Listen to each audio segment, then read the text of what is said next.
thank you all so much for joining us for our final edition of Cronkite Sports Now for the spring semester. I'm your host, Stephanie Bates. Now, although we might be in the middle of the COVID-19 pandemic, the show must go on. Last night marked the start of the first ever virtual NFL draft. The Arizona Cardinals were slated with the number 8 pick, and many expected them to beef up their offensive line with this pick. But when Clemson linebacker Isaiah Simmons fell down the draft board, his versatility on defense was just too good to pass up. Extremely excited to make the selection of Isaiah Simmons. The Arizona Cardinals made their first-round selection on Thursday evening. It's a 6'4", 238-pound Swiss Army knife linebacker from Clemson University. I bring a lot of versatility. A guy that's not narrowed down to one position, and I could be used in many ways to help the defense in any possible way. So if I need to play safety one week, or linebacker one week, or need me to draft passer, I can get all that done. General Manager Steve Keim's comments leading up to the draft focused on selecting the player with the most talent rather than positional need. My mindset was, as it always will be, take the best player available. Some people probably think that offensive line is a need for us. No matter how you look at it, needs are always changing, and we're always going to take the best player on the board, and that's, in my opinion, was Isaiah Simmons. Just like the virtual NFL draft taking place across the country this weekend, Isaiah Simmons' lone interaction with some of his future defensive teammates, Chandler Jones and Patrick Peterson, has been through the digital realm. It's really crazy because, I've been playing with them on Madden for a really long time, so I'm now their teammate, so that's pretty crazy. I can't wait to, just learn from them and just soak in everything that they have to teach me and everything that they do. Just in the everyday life of being them, because they're all great players. While his exact position may not be determined, Steve Keim calls Simmons an eraser that could help the league's worst defense in 2019 become a headache for opposing NFC teams. In Phoenix, Sean Rice, Cronkite News. The 2019 Butkus Award winner and first-team All-American helped the Tigers' defense wherever help was needed. He played 218 snaps at safety, spent most of his time in the slot for 286 snaps, lined up as an outside linebacker for 160 snaps. He went inside for 120, and he even saw 17 snaps on the outside. While the Clemson product is listed as a linebacker, taking a look at his stats from last season, the Cards might have him play safety at the next level. With the 25th pick in the 2020 NFL Draft, the San Francisco 49ers select Brandon Aiyuk, wide receiver, Arizona State. And a former Sun Devil is headed to the Bay. The 49ers traded up to snag first-team All-Pac-12 wideout Brandon Aiyuk for the 25th pick in the draft. There was no shortage of reaction on social media when Aiyuk's name was called in the first round of draft night. ASU quarterback Jaden Daniels was hyped to see a consecutive Sun Devil receiver taken on night 1. Aiyuk even dug into the archives to show that it might have been his destiny to end up in San Francisco after all.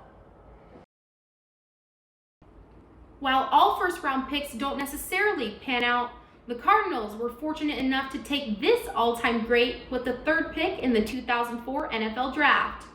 Cronkite News reporter Griffin Fike joins me to talk about the day that the Cards drafted Fitz.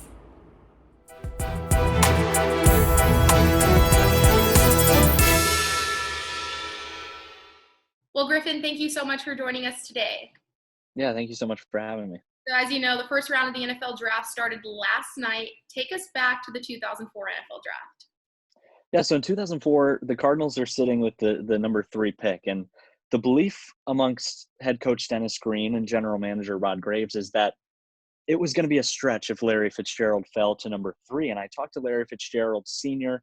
A few weeks ago, and the belief between everybody was that the Oakland Raiders were going to select Larry with the 2nd overall pick. And one of the things I asked Larry Sr. was, what was the dialogue like between you and the Cardinals leading up to this? And he said there wasn't much, because truly everyone thought the Raiders were taking Larry. Sure enough, the Oakland takes a tackle out of Iowa, Robert Gallery, and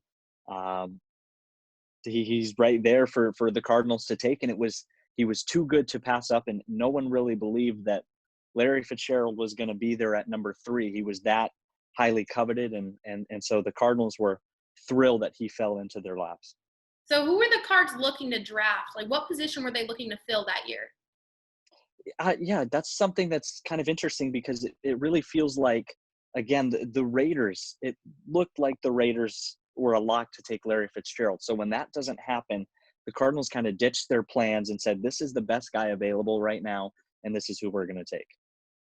So who would have thought? He never would have thought he was going to end up here, and now he spent almost all of his career here. He's probably going to end his career here in Arizona. So Larry led the league in receptions in 2005 and then again in 2016. That's an 11-year span. So how does a player at the wide receiver position stay that productive for so long? It's an insane stretch. And if, we knew this in 2004, we might not even believe that. It's just that crazy. One of the things that Larry Sr. did say is when the Cardinals drafted his son, they were happy because they knew what kind of an organization Larry was going into, and they kind of envisioned something like this. So you talk about Larry Sr. a lot. How much of a role did Fitz's dad play in his passion for playing football? Oh, huge. Absolutely huge. So Larry grew up in Minnesota, and as a boy, he was a ball boy for the Minnesota Vikings. His dad had a radio show with then Vikings head coach Dennis Green. So Larry, years later, said, Dennis Green gave me the only 2 jobs I've ever had, a ball boy for the Vikings and wide receiver for the Cardinals. But growing up around Dennis Green, around the Vikings as a ball boy, he was watching guys like Chris Carter, Randy Moss. He was catching passes from Dante Culpepper. And he was just a huge influence on his life growing up, and obviously still to this day.